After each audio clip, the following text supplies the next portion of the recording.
Now, this car is equipped with a 4-speed automatic and the standard suspension. Well, on the other hand, this car is equipped with the Trick 4-speed manual with electronic overdrive and the premier performing Z51 handling package. Now, when you're laying out over 25 grand for a Corvette, you want to make sure you choose the right combination, right? Well, that's correct, and we're more than happy to help you make up your mind. About whether to fork over at least $24,403 for this bright red standard sprung 1985 Corvette, or $470 more for our companion silver metallic Bullet with the Z51 suspension. Buyers have a no-cost choice between transmissions, but the Silver Vette's manual gearbox and handling hardware did bring its weight to 35 pounds more than the otherwise identical Red Speedster's 3,300 pounds. First, let's see what a difference a gearbox makes. The 4-speed overdrive automatic has a new lock-up torque converter, so it no longer annoyed us by searching between gears when cruising.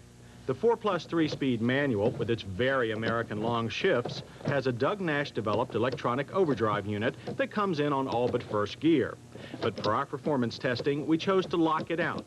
Now, Chevy had promised a shifter top lockout button for 85, but our February-built car still had the less convenient console switch. Now to the near end of Monrovia, Maryland 7580 Dragaway to see which car is king of the straight and narrow. The Silver Vette's manual has a lower first gear, and despite too much torque for best traction, it still got off the line first.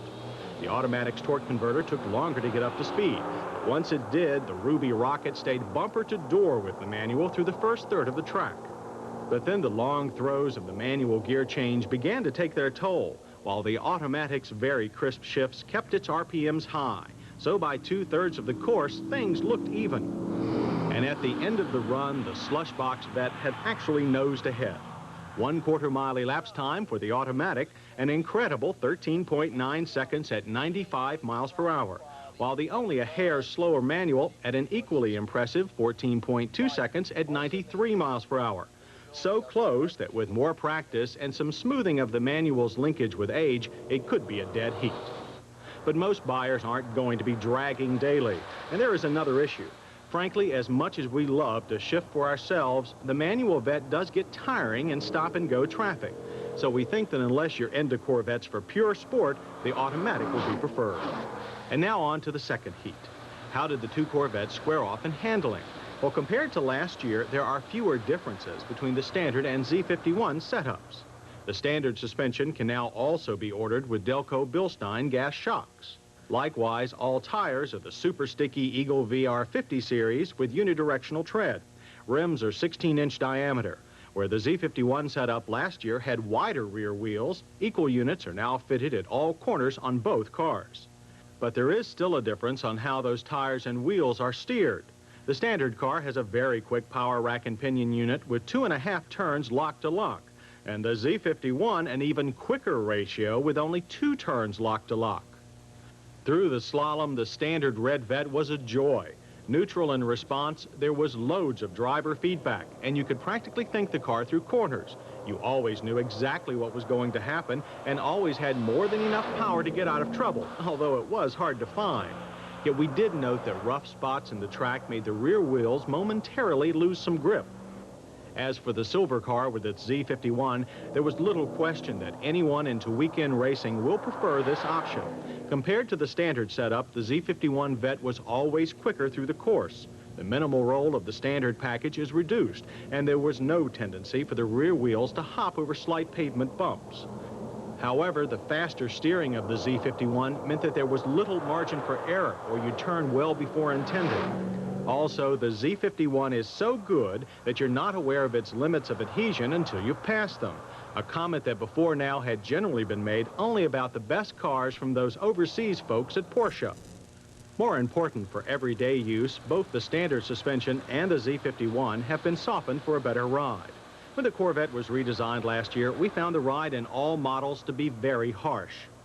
But both of these 85 cars were very comfortable over even the roughest roads, although we did find the silver Z51 Vette less forgiving in bumpy turns. So again, both cars were terrific, but we think that since the standard setup has so much upgrading this year, and yet the ride is so outstanding, that it would be our choice over the Z51, again, except for sports car purists. So, okay, you now have ordered your automatic or manual 1985 Corvette, probably without the Z51 package. So what else is new over the 84 model? Well, only this logo outside. But it clues the presence of the most powerful version yet of Chevy's 5.7-liter V8. Its tuned port injection combines multi-port fuel delivery with an induction plenum that pulsates the intake air. That increases the air's density, much like a turbocharger, but without the complexity. The result is 12% more horsepower at 230 and 14% more torque at 330. Top speed is now 150 miles per hour. Other mechanical improvements include a larger plastic brake master cylinder booster and new disc pads for sure stops. Distances from 55 varied only slightly between our cars. The red automatic stopped in 103 feet after 6 tries. The manual in an even 100 feet. Both some of the shortest stopping distances we've ever seen. However, the standard suspension car did exhibit a mild case of rear axle hop that was not present with the stiffer Z51 package. Interior alterations are minimal and mostly on options. The multi-adjustable sports seats can now be ordered in leather, and the glass top has more sun screening. However, all Vettes get altered instrument graphics. While we'd still like a good set of gauges, this year's digital readouts are bigger and brighter. So what's ahead for the 86 Corvette? Well, only the first convertible since 1975, also an anti-lock brake system, and this high-mounted stoplight. Now, a sneak look at a prototype told us that it will be a small light bar tastefully integrated into the top of the rear hatch. Smart additions to this year's already amazingly improved car with its powerful choice of drivetrains and a chassis that doles out an easy-to-take ride without any compromise in handling.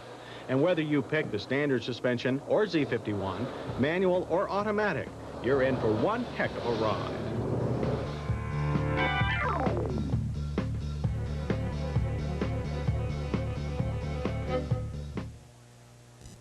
We'll find out how to avoid vet vexations in a minute, right after this quick reminder about our address. For all your road test suggestions, feature ideas, questions for Pat Goss, here's what you'll need. Motorweek, Owings Mills, Maryland, 21117. That's Motorweek, Owings Mills, Maryland, 21117. And now that you know how